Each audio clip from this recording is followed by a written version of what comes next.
دوسری جنگ عظیم کے بعد بنائے گئے تمام عالمی قوانین اور ادارے آج اپنی مدت پوری کرتے ہوئے دکھائی دے رہے ہیں۔ اقوام متحدہ کی بنیادیں بھی کمزور ہو چکی ہیں اور عالمی عدالت انصاف کے ساتھ عالمی فوجداری عدالت کے فیصلے بانی ممالک بھی ماننے سے انکار کر چکے ہیں۔ جنگی جرائم، نسل کشی اور اپنے وطن سے بے دخلی کو نارمل تصور کیا جا رہا ہے۔ طاقتور اپنی طاقت کے بلبوتے پر اپنے سے کمزور کو ڈکٹیٹ کروانا چاہتے ہیں۔ عدل و انصاف کے لیے بنائے گئے قوانین اب نافذ العمل نہیں رہے۔ گزشتہ ایک ماہ سے جاری امریکی صدر کی پالیسیز اور بیانات اس امر کی نشاندہی کرتے ہیں کہ ورلڈ آرڈر ختم ہو چکا ہے اور دنیا میں بھوچال آنے کو ہے۔ امریکی صدر ٹرمپ کا غزہ اور فلسطین سے متعلق حالیہ بیان دنیا کے موجودہ حالات کی نشاندہی کرتا ہے۔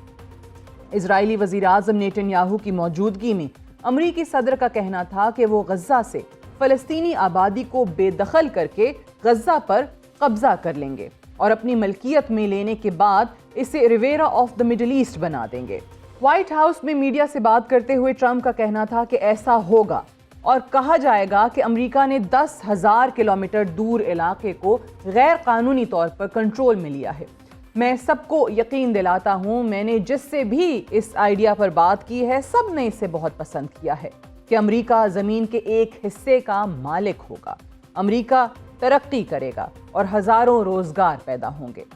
امریکی صدر ٹرمپ نے صورتحال کو کنٹرول میں رکھنے کے لیے امریکی افواج کی تعیناتی کے امکان کو بھی رد نہیں کیا۔ البتہ یہ ضرور کہا ہے کہ جہاں تک غزہ کا تعلق ہے ہم وہ کریں گے جو ضروری ہے۔ ٹرمپ نے وہی کہا جو اسرائیل چاہتا تھا۔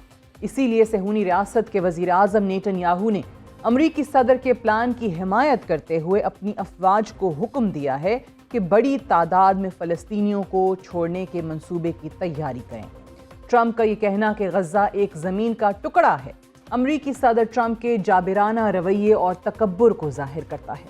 اس سے قبل ٹرمپ گلف آف میکسیکو کو گلف آف امریکہ کا نام دینے کے ساتھ گرین لینڈ اور پاناما کینال پر قبضے کی دھمکی بھی دے چکے ہیں اور ان کا کہنا ہے کہ اگر امریکہ کو اپنی فوج استعمال کرنے کی ضرورت بھی پیش آئی تو اس سے بھی دریغ نہیں کیا جائے گا۔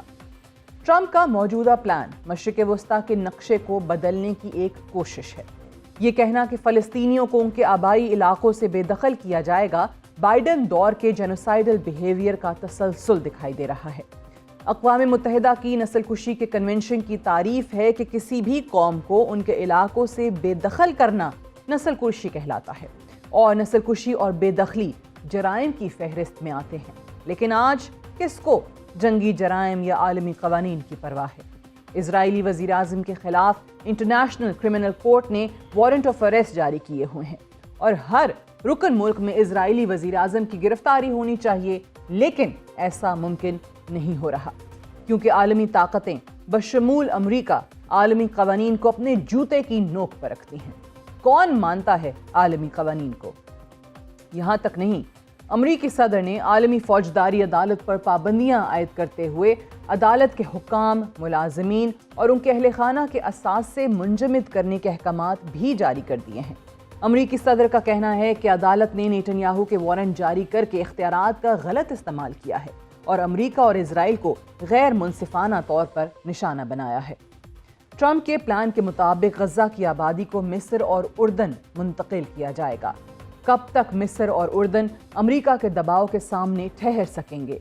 بلا شبہ آج اسرائیل امریکہ کی مدد سے مشرق وسطیٰ کی سب سے بڑی طاقت اور حقیقت ہے، اور ایک حقیقت یہ بھی ہے کہ مشرق میں اسرائیل کی سب مد مقابل طاقتیں یا تو ڈھیر ہو چکی ہیں یا مکمل طور پر اسرائیل کے آگے سرنگو کر چکی ہیں۔ کوئی آواز اٹھائے نہ اٹھائے، نہ اسرائیل اور نہ ٹرمپ کو فرق پڑتا ہے۔ البتہ ایک بات واضح ہے، ورلڈ آرڈر آج ختم ہو چکا ہے اور عالمی قوانین امریکہ اور اسرائیل کی حد تک منجمد ہو چکے ہیں۔ نہ غزہ کی تباہی اور نہ ہی غزہ میں جاری نسل کشی کی کارروائیوں سے کسی کو فرق پڑتا ہے۔ دنیا بے حس ہو چکی ہے۔